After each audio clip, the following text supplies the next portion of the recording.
ఇప్పుడు మనం 12 టేబుల్ నుంచి 19 టేబుల్ వరకు ఈజీగా ఎలా రాయొచ్చు తెలుసుకుందాం.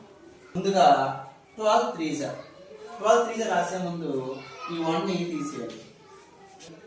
3 2s 6, దీన్ని 1s ప్లేస్ లో రాస్తాము. ఈ 3 ని ఇక్కడ రాస్తాము.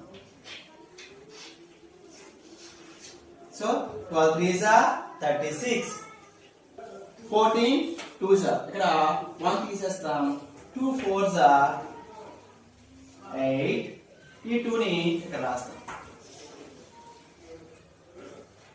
14 2s 28, 19 3s ఇక్కడ 1 తీసేస్తాం. 3 9s 27, 27 లో 1s ప్లస్ 7 ఇక్కడ రాస్తాము. ఆ 2 ని ఇక్కడ రాస్తాం. 3 + 2 5, ఆన్సర్ ఇస్ 57.